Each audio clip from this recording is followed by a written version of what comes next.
Selamat sore jemaat dan simpatisan GKI San Francisco. Welcome to our virtual Sunday service. Sebelum kita masuk dalam doa pembukaan, mari kita bersaat teduh sejenak.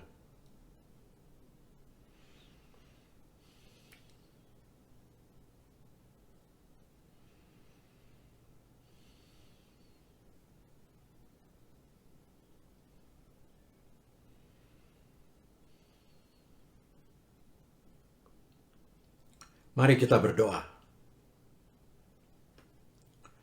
Bapa kami yang di surga, kami datang kembali ke hadirat-Mu. Terima kasih Tuhan atas penyertaan-Mu selama 1 minggu berlalu. Terima kasih atas kesehatan dan energi yang Kau berikan, walaupun kami masih berada di tengah-tengah coronavirus pandemic. Saat ini kami akan masuk dalam ibadah minggu. Siapkan hati, pikiran, dan konsentrasi kami ya Tuhan. Kami berdoa untuk firman-Mu yang sebentar akan disampaikan oleh Gembala Sidang kami, Pendeta Evangeline Pua.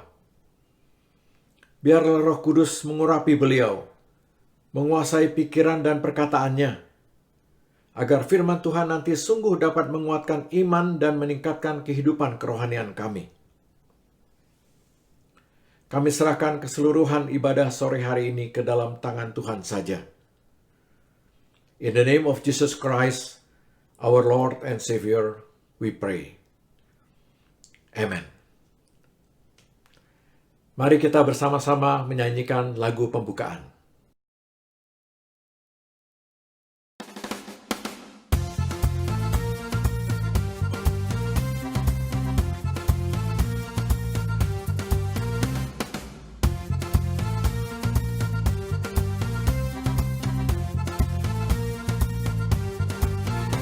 Let's discover, let's explore your creation and so much more. It's exciting, can't wait to see what you have in store. Surrounded by waves of your mystery, Lord, show me what you want me to be. Let's dive deep, deep, deep, deep in the ocean blue.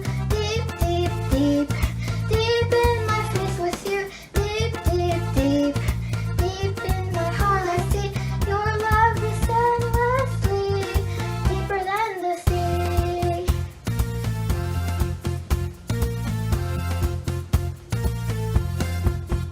Let's dive deep in our faith. Let's dive deep in our walk. Let's dive deep in His trust. Let's dive deep in our talk. Let's dive deep in your words. Let's dive deep in your ways.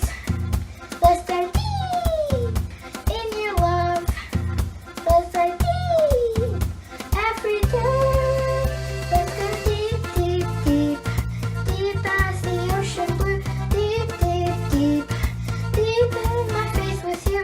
Deep, deep, deep, deep in the heart I see your love is endlessly deeper than the sea. Let's dive deep. Dalam kebaktian Minggu 17 Januari 2021 ini, kita bersukacita memasuki setiap kesempatan hidup yang Tuhan masih percayakan. Kita meyakini kebaktian kita ini pun terjadi karena pertolongan kita adalah di dalam nama Allah, pengasih dan penyayang, panjang sabar dan senantiasa mengasihi, memelihara semua ciptaannya. Kasih karunia dan damai sejahtera dari Allah di dalam Tuhan Yesus beserta dengan saudara sekalian. Amin. Dalam 1 Samuel 3 ayat 10. Demikian bunyinya.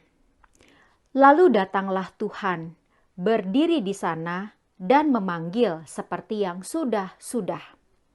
Samuel, Samuel. Dan Samuel menjawab, berbicaralah sebab hamba-Mu ini mendengar.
kasih-Mu.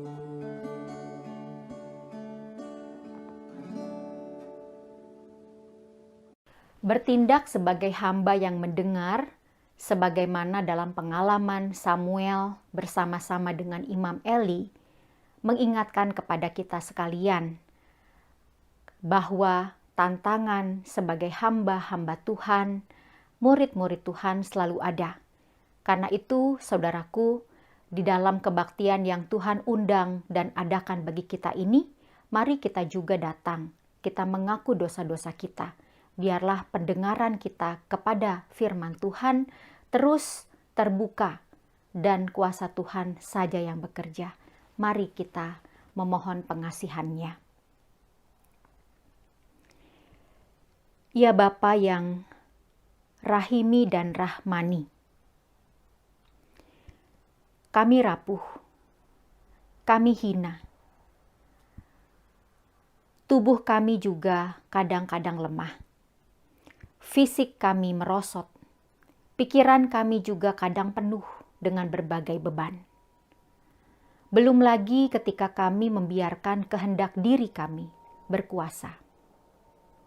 Tuhan, ampunilah kami. Tuhan, apalagi ketika kami ada di tengah-tengah kehidupan bersama dengan orang lain, keluarga kami, rekan-rekan sekerja, tetangga sekitar, orang-orang lain dalam rumah yang sama, orang-orang yang tidak kami kenal, orang-orang yang juga mungkin agresif di jalan raya, atau di mana saja. Maka tantangan itu untuk tetap menjadi hamba yang mendengar semakin sulit. Tuhan, ampunilah kami. Inilah kami. Kami datang memohon padamu. Berkenanlah mengasihani kami. Di dalam nama Tuhan Yesus, Sang Juru Selamat, kami semua berdoa. Amin.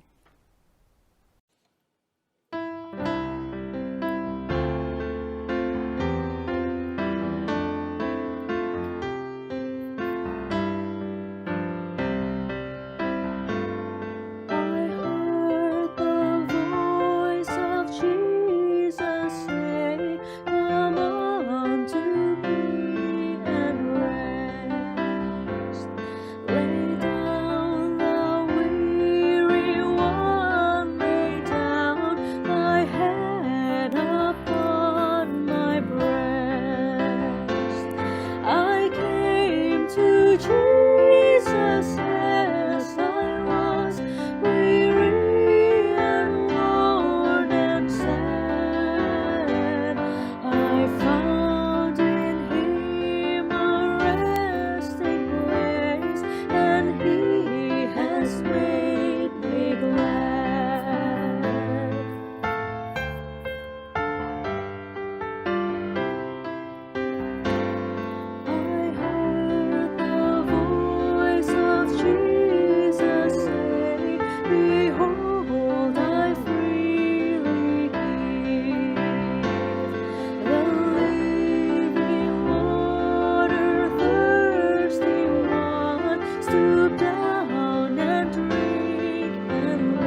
Karena kewargaan kita adalah di dalam sorga.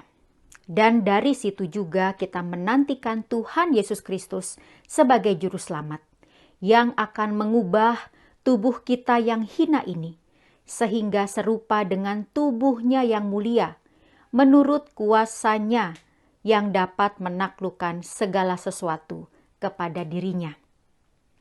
Filipi 3 ayat 20 dan 21 ini begitu indahnya mengingatkan setiap kita tentang status kita di hadapan Tuhan, orang-orang yang ditebusnya. Oleh karena itu, saudaraku, mari kita dalam hidup terus bersyukur kepada Tuhan atas pengampunan dosa yang Tuhan nyatakan bagi setiap orang yang sungguh-sungguh mengaku dosanya dan menyerahkan hidupnya untuk dikuasai oleh Roh Tuhan yang bekerja. Nyatakanlah damai sejahtera itu dalam hati saudara, bagi orang-orang seisi rumah saudara, bahkan orang-orang yang saudara kenal, termasuk di media sosial saudara.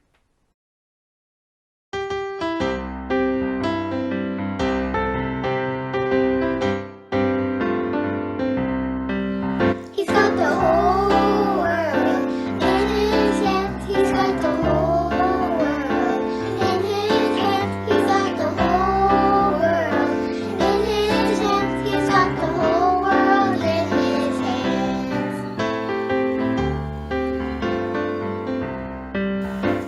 got the whole world in his hands. He's got the sun and the moon in his hands. He's got the earth and the sky in his hands. He's got the whole world in his hands. He's got everyone in his hands. He's got you and me, brother, in his hands. He's got you and me, sister, in his hands. He's got the whole world in his hands. He's got the whole world in his hands.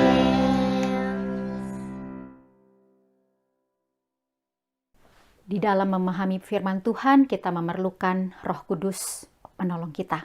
Karena itu mari kita berdoa.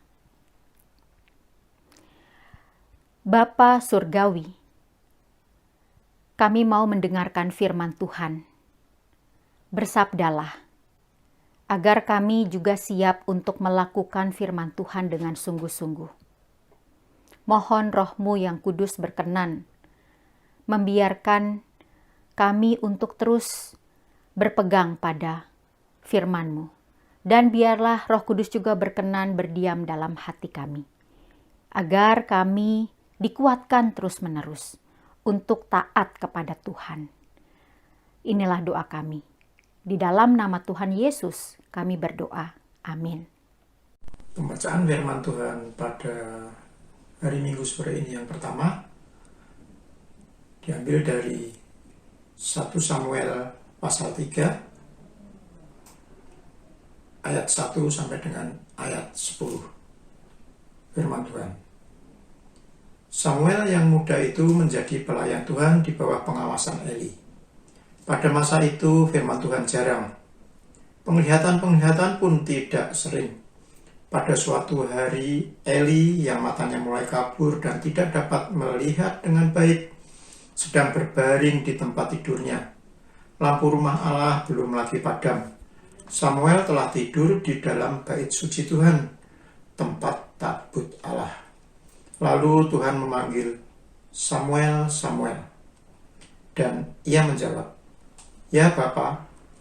Lalu berlarilah ia kepada Eli, serta katanya, ya Bapa, bukankah Bapa memanggil aku? Tetapi Eli berkata, aku tidak memanggil, tidurlah kembali. Lalu pergilah ia tidur, dan Tuhan memanggil Samuel sekali lagi. Samuel pun bangunlah, lalu pergi mendapatkan Eli serta berkata, ya Bapa, bukankah Bapa memanggil aku? Tetapi Eli berkata, aku tidak memanggil anakku, tidurlah kembali. Samuel belum mengenal Tuhan, firman Tuhan belum pernah dinyatakan kepadanya, dan Tuhan memanggil Samuel sekali lagi untuk ketiga kalinya. Ia pun bangunlah lalu pergi mendapatkan Eli serta katanya, "Ya Bapa, bukankah Bapa memanggil aku?" Lalu mengertilah Eli bahwa Tuhanlah yang memanggil anak itu. Sebab itu berkatalah Eli kepada Samuel, "Pergilah tidur, dan apabila ia memanggil engkau, katakanlah, berbicaralah Tuhan, sebab hambamu ini mendengar." Maka pergilah Samuel dan tidurlah ia di tempat tidurnya. Lalu datanglah Tuhan, berdiri di sana dan memanggil seperti yang sudah-sudah, "Samuel, Samuel."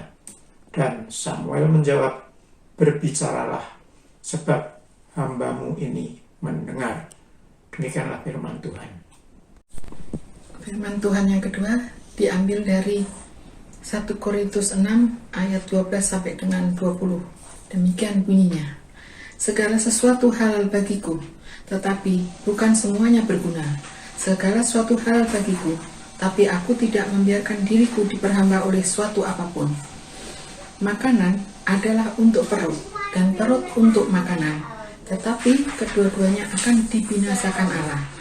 Tetapi tubuh bukanlah untuk percabulan, melainkan untuk Tuhan, dan Tuhan untuk tubuh. Allah yang membangkitkan Tuhan akan membangkitkan kita juga oleh kuasa-Nya. Tidak tahukah kamu bahwa tubuhmu adalah anggota Kristus? Akan kuambilkah anggota Kristus untuk menyerahkannya kepada percabulan? Sekali-kali tidak. Atau tidak tahukah kamu bahwa siapa yang mengikatkan dirinya pada perempuan cabul menjadi satu tubuh dengan dia? Sebab demikianlah kata Nas, keduanya akan menjadi satu daging. Tetapi siapa yang mengikatkan dirinya pada Tuhan menjadi satu roh dengan dia. Jauhkanlah dirimu dari percabulan. Setiap dosa lain yang dilakukan manusia terjadi di luar dirinya. Tetapi orang yang melakukan percabulan berdosa terhadap dirinya sendiri. Atau tidak tahukah kamu bahwa tubuhmu adalah bait Roh Kudus yang diam di dalam kamu, Roh Kudus yang kamu peroleh dari Allah, dan bahwa kamu bukan milik kamu sendiri, sebab kamu telah dibeli dan harganya telah lunas dibayar. Karena itu, muliakanlah Allah dengan tubuhmu." Demikian pembacaan firman Tuhan. Saudaraku, bagaimana kabar saudara? Seorang ibu dengan anaknya berada di sebuah ruang makan. Lalu si anak bilang sama ibunya, "Mama, sudahlah, Mama sekarang istirahat, tidak perlu lagi bekerja. Karena saya akan kasih uang buat Mama, supaya tetap bisa belanja dan jajan apa yang Mama butuh." Mamanya bilang, "Jangan, aku masih sehat. Aku masih bisa bekerja. Aku bekerja juga bukan cuma untuk uang." Anaknya bilang lagi, "Mama sehat." "Betul, Mama sehat. Aku kok suka lihat Mama mengeluh, sakit." Kata si Mama, "Enggak pernah, Mama enggak pernah ngeluh sakit." "Loh, itu buktinya?" Lanjut kata si anak. "Setiap kali Mama bangun, duduk dari makan, mau berdiri, Mama bilang, 'Aduh,' ya. Itu kan menunjukkan Mama nggak nyaman badannya. Menunjukkan bahwa Mama sebetulnya tidak sesehat yang Mama kira." Saudaraku, percakapan seputar anak dan ibu ini mengingatkan kepada kita tentang ternyata tubuh itu punya banyak fungsi. Bukan hanya fungsi pada orang itu sendiri, tetapi juga pada orang-orang yang melihatnya. Tubuh itu bisa menggerakkan orang yang melihat untuk memberikan bantuan, untuk memberikan tanda perhatian. Seperti anak tadi tersentuh, mau membantu ibunya, gantian, memberikan uang bagi keluarganya. Karena ibunya bagi si anak sudah menunjukkan gaya atau gelagat yang kurang nyaman seperti dulu lagi. Nah, bagaimana dengan kita sendiri sebagai orang-orang Kristen dalam kita memahami tubuh kita atau dalam kita memahami bagaimana orang lain dengan tubuhnya? Sangat menarik dalam bacaan di hari ini, 1 Samuel 3 ayat 1-10 dan 1 Korintus 6 ayat 12-20 yang tadi dibacakan oleh kekasih-kekasih kita, Pak Sunu dan Ibu Risna.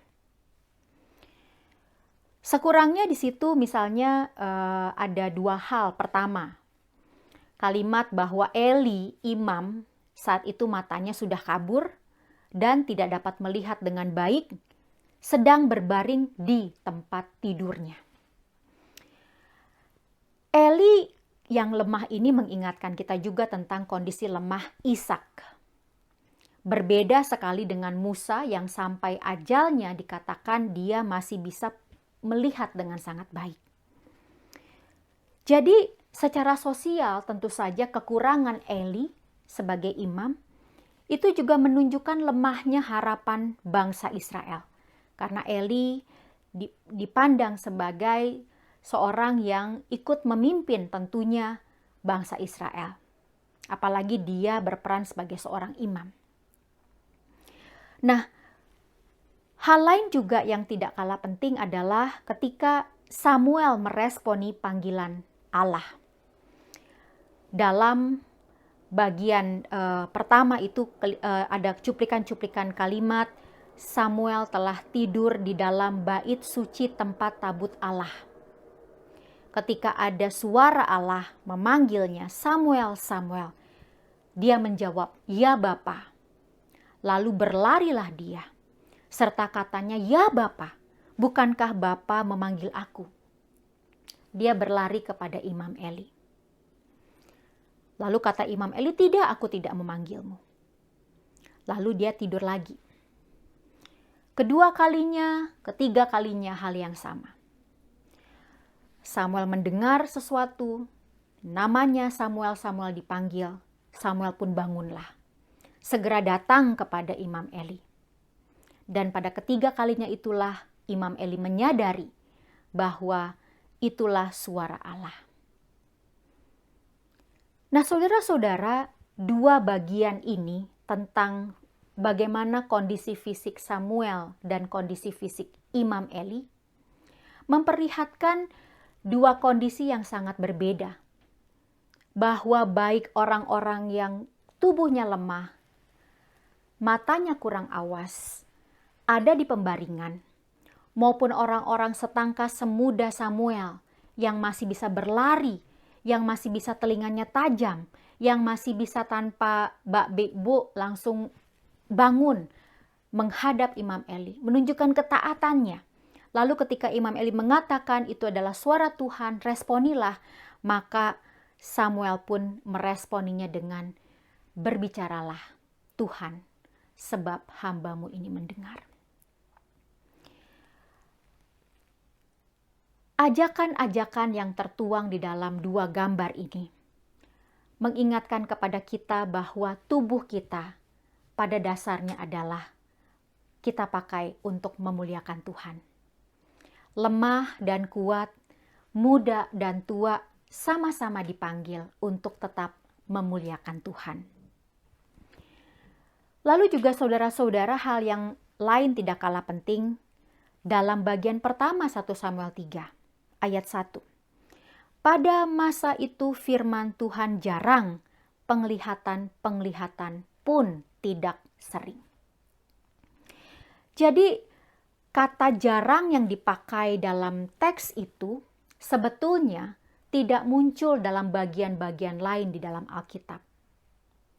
Biasanya kalaupun kata jarang dipakai itu untuk menunjukkan kurangnya ketersediaan sesuatu yang sangat berharga, misalnya perhiasan. Jadi memang ketika kata jarang ini muncul pada kalimat pada masa itu firman Tuhan jarang, menunjukkan firman Tuhan dipandang sebagai sesuatu yang sangat berharga. Dan ketika pun penglihatan itu jarang terjadi, syukur bagi Allah, Imam Eli tetap punya intuisi tajam untuk akhirnya mengenali itulah suara Allah yang memanggil Samuel. Apalagi pada masa-masa itu, saudara, sebetulnya kondisi Israel juga sangat tidak baik. Kita bisa baca misalnya dalam kitab Hakim-Hakim bagaimana kekacauan, anarkis, politik terjadi dengan tajam pada masa itu. Ditambah lagi dengan kejahatan anak-anak Imam Eli.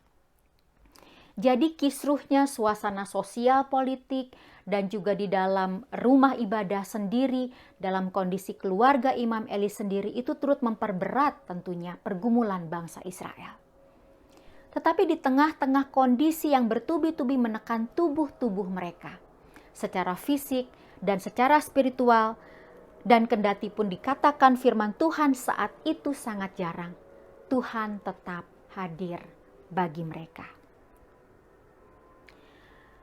Jadi saudara-saudara, kita belajar di sini bahwa Samuel juga belajar melepaskan kehendak dirinya demi kehendak Allah. Responnya berubah dari yang ya Bapa kepada Imam Eli. Bukankah Bapa memanggil aku? Sebagai sebuah nada bertanya,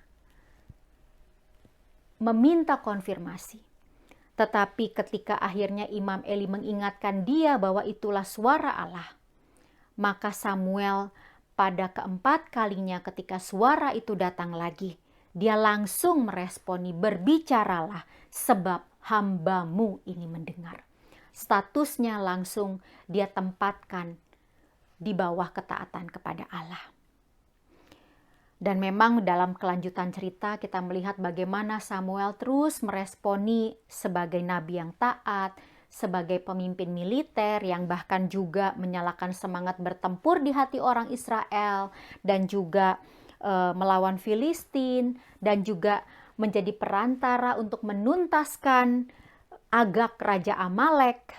Walaupun sayangnya anak-anak Samuel juga tidak hidup seperti dirinya. Tetapi jelas dalam bagian perjanjian lama ini kita melihat bahwa tubuh itu senantiasa kiranya aktif, merespon, dan berjaga-jaga untuk menerima apa yang menjadi kehendak Tuhan. Lalu juga dalam 1 Korintus 6 ayat 12 dan 20. Di dalam pemahaman perjanjian baru memang khususnya Paulus ini seringkali memakai dan menempatkan posisi hikmat Allah dengan hikmat dunia yang saling bertolak belakang. Karena memang Paulus mau memperlihatkan betapa sangat berbeda konsekuensinya kalau orang mau taat kepada dunia dengan taat kepada kehendak Tuhan, akan sangat berbeda apa yang menjadi dampak-dampaknya. Karena hikmat yang istimewa adalah hikmat Allah. Itu membawa umat pada kemuliaan, dan hikmat itu hanya dikenal di dalam pimpinan Roh Kudus. Tetapi sebaliknya, ketika orang salah memakai tubuhnya, dalam apa yang dia makan, dalam apa yang dia pandang dengan percabulan dan sebagainya, maka tantangan itu akan semakin menjerat dan mematikan dia. Saudara, bicara soal tubuh di sini, menarik sebetulnya bahwa sebelum bicara soal percabulan, Paulus juga memakai tentang soal memakan.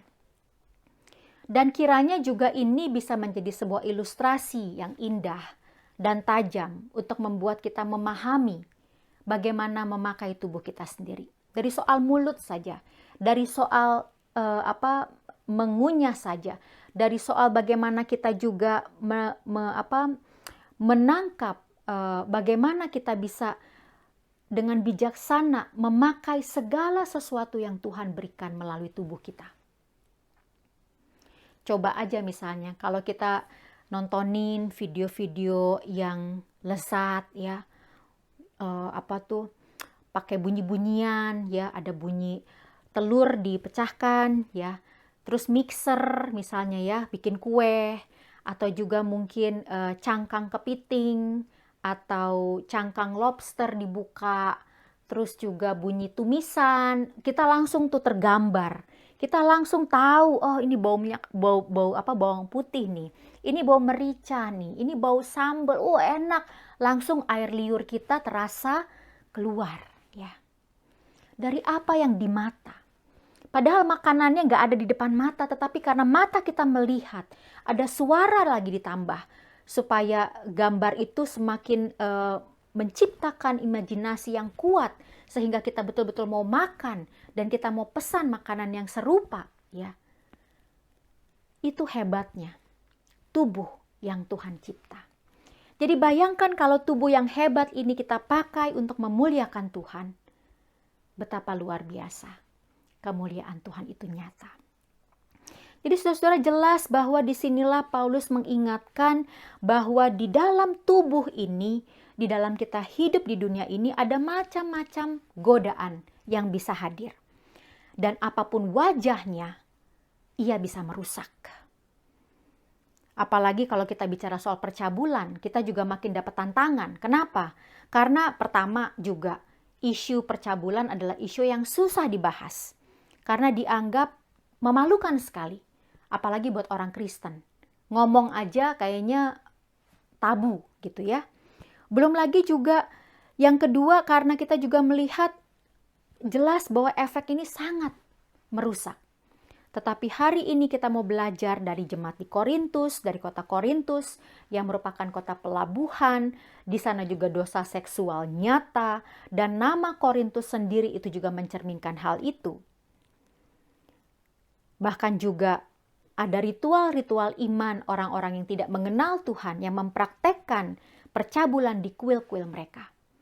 Maka kita diingatkan juga dalam konteks kita di Bay Area ini, sebagai manusia ini, dengan tantangan online ini. Mari kita pakai tubuh kita untuk memuliakan Tuhan. Sebab tubuh ini adalah sesuatu yang seharusnya bebas untuk menerima dan memperlakukan kehendak Tuhan. Sebab tubuh ini adalah sesuatu yang bisa kita pakai untuk bergiat demi nama Tuhan. Ada dua kalimat yang penting Paulus katakan dalam teks itu, bahwa segala sesuatu halal, tetapi bukan semuanya berguna. Seperti kita makan. Segala sesuatu halal. Boleh makan durian, boleh makan lobster, boleh makan kepiting, boleh makan sayur kangkung, boleh makan apa aja, sambal sesambel-sambelnya, sepedes-pedesnya. Ya. Tetapi apakah semuanya itu berguna buat pencernaan kita, buat ginjal kita, buat kesehatan tubuh kita, buat kesehatan kulit kita, buat kesehatan mata kita? Boleh mau seberapa pun juga saudara kita menghabiskan jam-jam ada di screen. Boleh seberapa pun saudara kita mau menghabiskan waktu berjam-jam untuk melakukan segala hobi kita. Tetapi apakah semuanya itu berguna? Dan berguna ini sekarang karena kita bukan lagi hidup untuk diri kita sendiri, tetapi kita juga mesti mempertimbangkan apakah itu berguna buat pasangan hidupku, buat anak-anakku, buat keturunanku, buat orang-orang seisi rumahku, buat orang-orang dalam gereja GKI San Francisco. Lalu yang kedua, Paulus juga di situ mengatakan segala sesuatu halal. Jadi semuanya boleh. Tetapi aku tidak membiarkan diriku diperhamba oleh suatu apapun. Jadi jelas bahwa kalau kita mulai membiarkan diri kita diperhamba, maka itu adalah sesuatu yang tidak baik di mata Tuhan. Tubuh bukan sekedar memuaskan rasa. Tubuh bukan sekedar memuaskan rasa lapar. Tubuh bukan sekedar memuaskan rasa frustrasi. Tubuh bukan hanya sekedar memuaskan rasa haus. Tubuh bukan sekedar memuaskan rasa nikmat. Karena kalau itu yang kita pakai, maka ada banyak alasan untuk membenarkannya. Kan itu tidak menyakiti siapapun. Kan itu kan hasrat juga yang Tuhan kasih. Kalau kita mau makan itu kan juga dari Tuhan. Kalau kita mau melakukan apapun itu kan juga hasrat yang Tuhan berikan. Atau juga mungkin ada orang kasih alasan, orang lain juga sama kok berbuat begitu juga, kenapa saya nggak boleh gitu ya. Orang lain juga melanggar lalu lintas kok, orang lain juga speeding kok, kenapa saya nggak boleh ya. Tapi ingat, apakah itu berguna? Apakah itu tidak memicu sesuatu yang mencelakakan keluarga kita sendiri? Apakah itu menjadi sesuatu yang justru memuaskan aku, diperhamba oleh kemarahanku, oleh keegoisanku, dan sebagainya? Karena dengan indah Paulus juga melanjutkan, saudara, sebetulnya ada berbagai aspek. Bahwa ternyata tubuh itu adalah untuk Tuhan. Dan Tuhan untuk tubuh.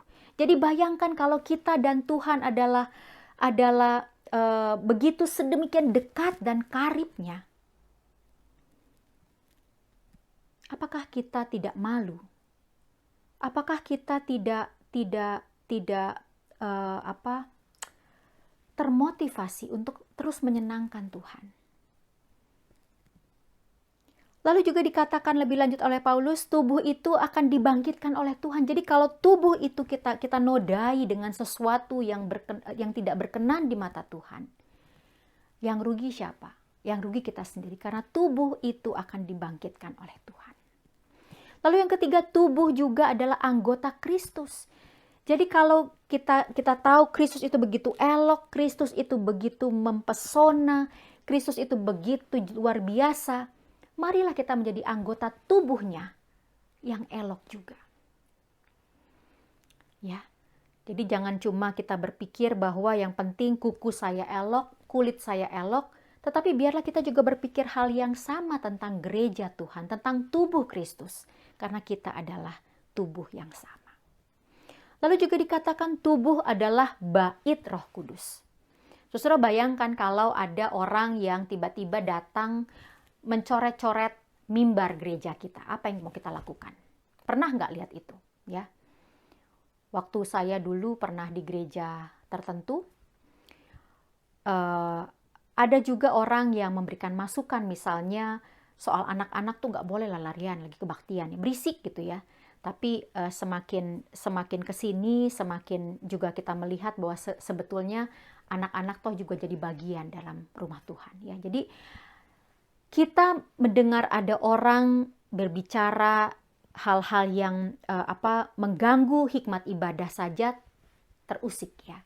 Apalagi kalau ada orang yang jelas-jelas merusak mimbar, ya, merusak gedung gereja, kita tersakiti, kita nggak terima gitu ya.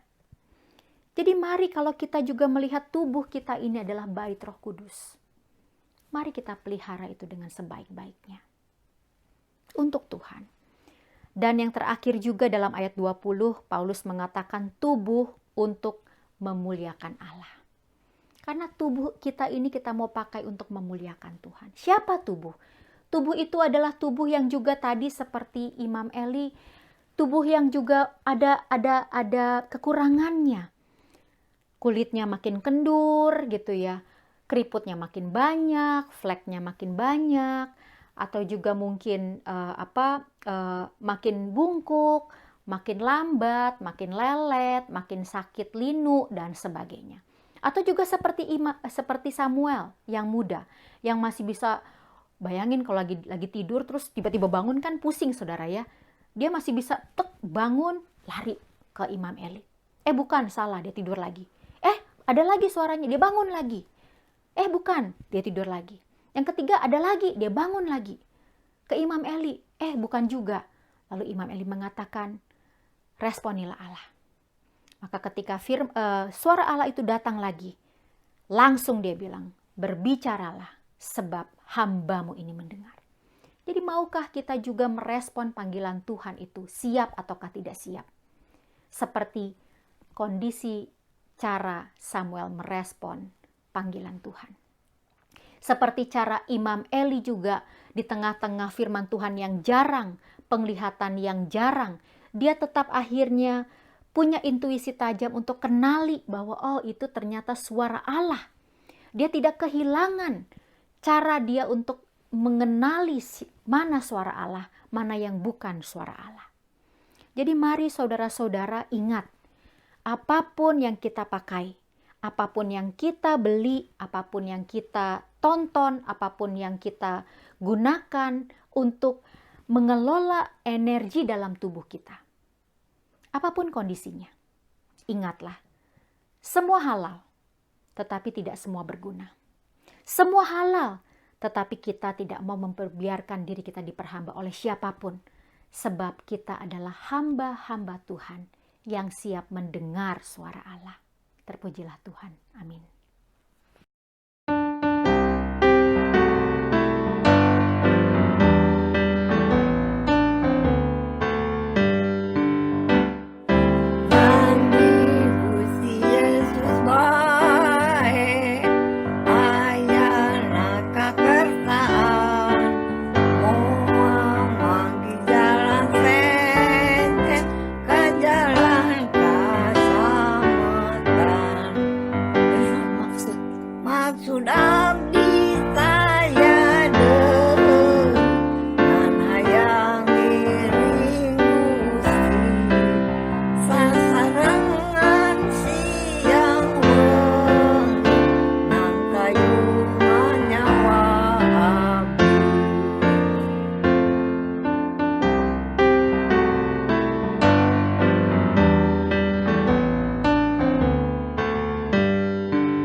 jemaat diundang untuk bangkit berdiri, bersama dengan gereja di segala abad dan tempat, marilah kita mengakui iman percaya kita sesuai dengan pengakuan iman rasuli yang berbunyi demikian. Aku percaya kepada Allah, Bapa yang Maha Kuasa, Khalik langit dan bumi, dan kepada Yesus Kristus, anaknya yang tunggal, Tuhan kita, yang dikandung daripada Roh Kudus, lahir dari anak darah Maria, yang menderita sengsara di bawah pemerintahan Pontius Pilatus, disalibkan, mati dan dikuburkan, turun ke dalam kerajaan maut. Pada hari yang ketiga, bangkit pula dari antara orang mati, naik ke sorga, duduk di sebelah kanan Allah, Bapa yang Maha Kuasa, dan dari sana ia akan datang untuk menghakimi orang yang hidup dan yang mati. Aku percaya kepada Roh Kudus, gereja yang kudus dan am, persekutuan orang kudus, pengampunan dosa, kebangkitan orang mati, dan hidup yang kekal. Amin. Jemaat dipersilahkan untuk duduk kembali.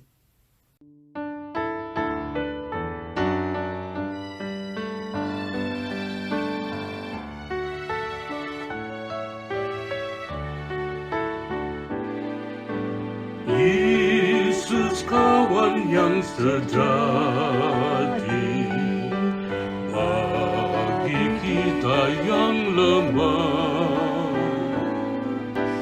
tiap hal boleh dibawa dalam doa padanya. Oh, betapa kita susah dan percuma berlelah bila kurang pasrah diri dalam doa padanya.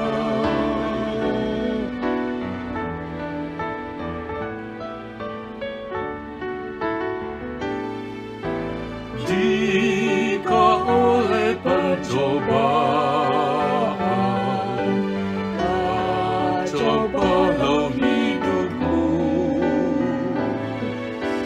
jangan kau berputus asa, pada Tuhan berseru. Yesus kawan yang setia, tidak ada taranya. Ia tahu kelemahanmu, naikkan doa padanya.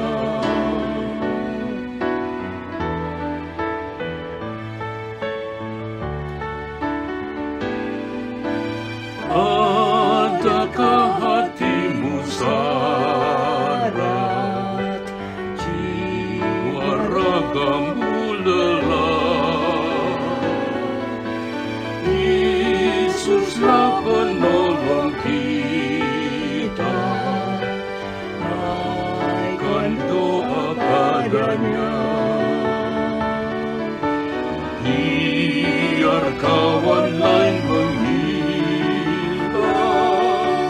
Yesus kawan yang bakal, Ia mau menghibur kita atas doa padanya.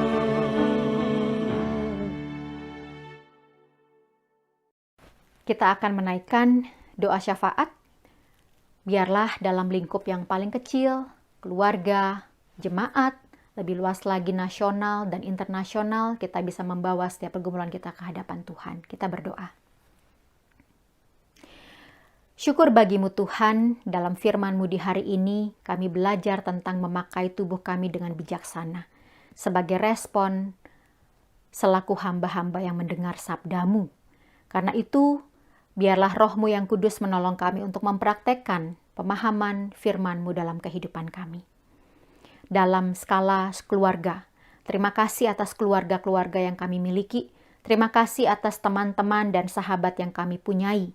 Walaupun hari demi hari kami juga menyadari betapa hidup ini adalah misteri. Sebab usia adalah di dalam tangan-Mu.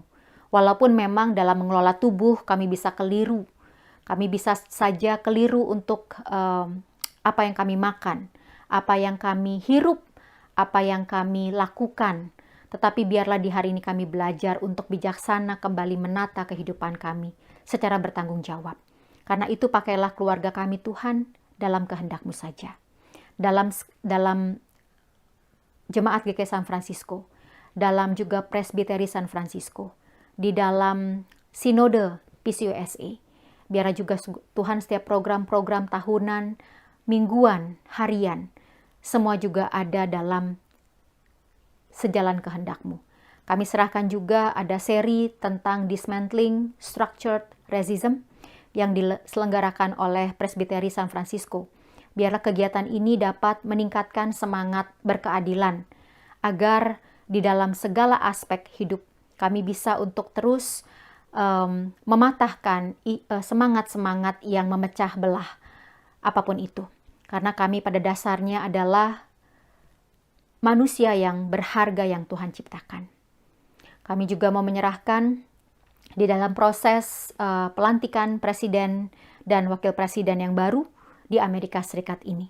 Biarlah dalam peralihannya presiden yang menjabat dengan segala jajaran anggota pemerintahan yang juga ada, biarlah Tuhan juga yang pimpin dan berkati selalu, sehingga setiap kebaikannya tetap dapat berlanjut. Dan apa-apa yang tentu saja belum dilakukan, biarlah itu tetap dapat diperhatikan dalam agenda-agenda kerja pemerintahan yang baru. Dan biarlah ketenangan masyarakat, juga kesigapan tenaga keamanan, kesigapan sipil, semuanya juga saling berpadu, mesra sebagai saudara bersaudara. Kami juga menyerahkan penanganan-penanganan bencana atau juga kecelakaan-kecelakaan yang terus marak di hari-hari ini. Kecelakaan pesawat, kecelakaan transportasi darat, laut yang juga terjadi hari demi hari. Segala tenaga yang juga ikut membantu menangani setiap korban dan puing-puing yang ada. Biarlah Tuhan juga yang pimpin selalu dalam proses penanganan-penanganan ini secara terpadu, agar bukan hanya kegiatan-kegiatan yang sifatnya kuratif atau to cure atau menyembuhkan, tetapi juga to anticipate the future accidents too, untuk mengantisipasi kecelakaan-kecelakaan di kemudian hari. Dan kami juga mau berdoa untuk penanganan bencana. Ada yang di Jawa, ada yang di Kalimantan, ada yang di Sumatera, di berbagai tempat Tuhan, di Indonesia. Gempa bumi, longsor, banjir. Dan ini juga tentu menelan uang yang luar biasa, bahkan korban nyawa. Tuhan, kami prihatin. Biarlah ini semua menjadi sebuah tantangan baru bagi setiap pemegang kebijakan dan pemerintahan. Juga orang-orang yang berkecimpung di dalam dunia komersil, bisnis dan sebagainya, agar pendekatan pembangunan bukan lagi hanya berorientasi pada ekonomi, tetapi juga pada ekologi atau tata lingkungan, sehingga keseimbangan alam dapat tetap diperhitungkan dan meminimalisir potensi-potensi bencana di kemudian hari.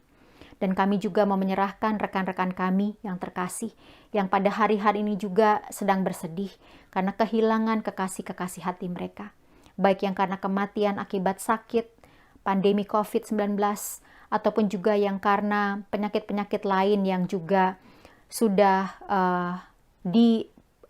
diobati selama beberapa kurun waktu lamanya, atau juga yang ada mendadak meninggal dunia.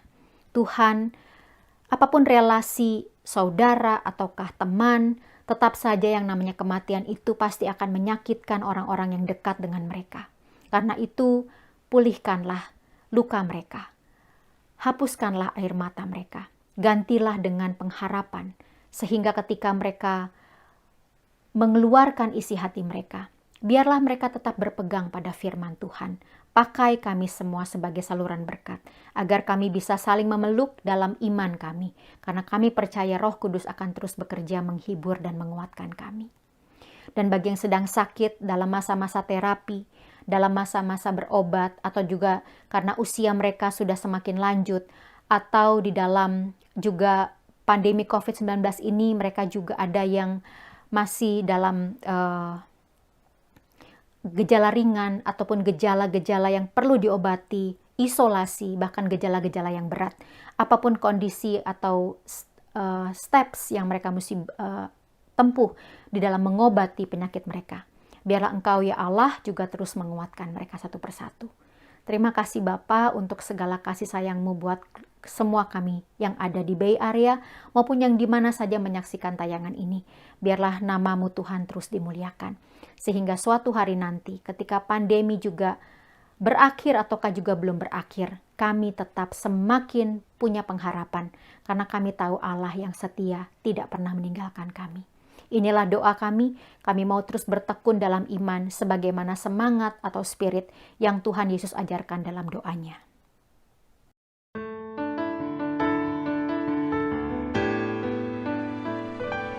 Bapa kami yang ada di surga, dikuduskanlah nama-Mu, datanglah kerajaan-Mu, jadilah kehendak-Mu di bumi seperti di surga.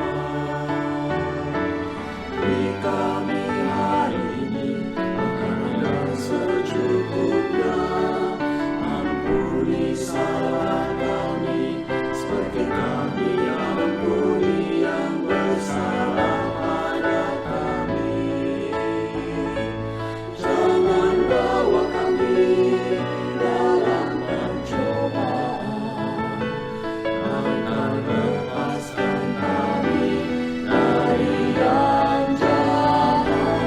Sebab Allah yang punya kerajaan dan kuasa dan kemuliaan sampai selama-lamanya.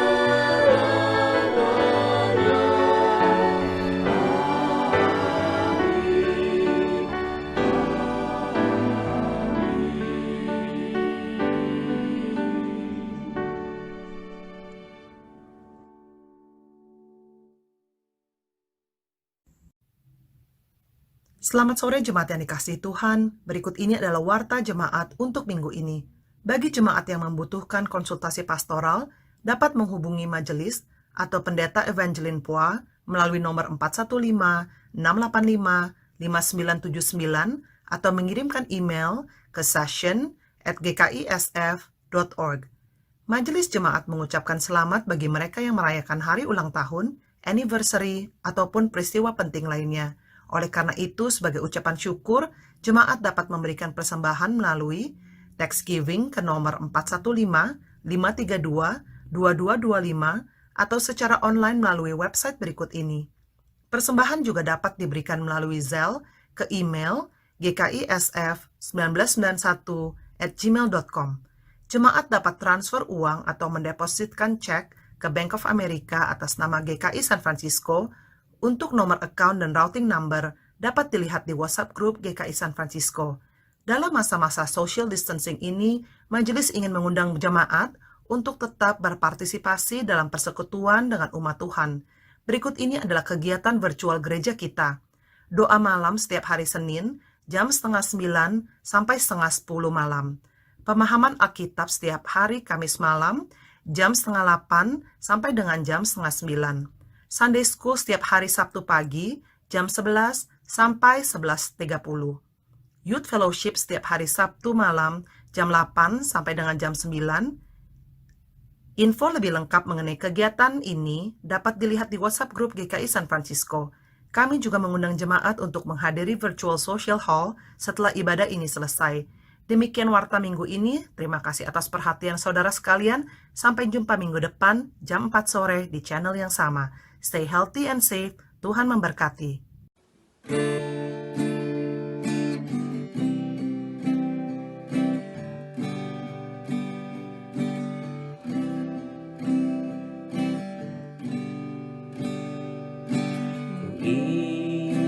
Ingin selalu dekat pada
kecewa di dunia fana.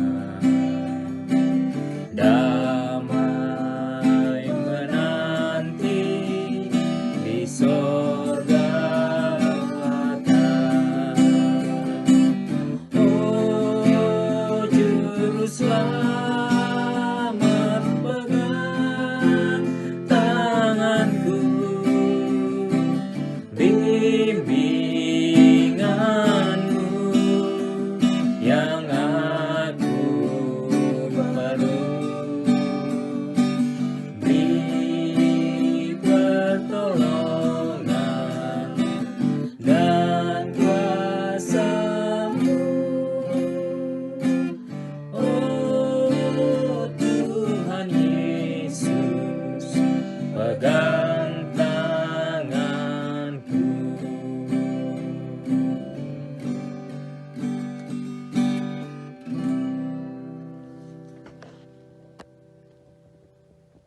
Ketika layar ini ditutup, biarlah semangat firman Tuhan terus hadir dalam kehidupan yang nyata beserta dengan saudara. Karena itu tetaplah menjadi saksi Kristus yang setia dimanapun saudara berkarya. Terimalah berkat Tuhan. Anugerah damai sejahtera dan kekuatan di dalam Tuhan Allah Bapa beserta dengan saudara. Kasih dan penghiburan di dalam Kristus dan Roh Kudus juga menopang kehidupan saudara dan dimanapun saudara berkarya, kini dan selama-lamanya. Haleluya, amin.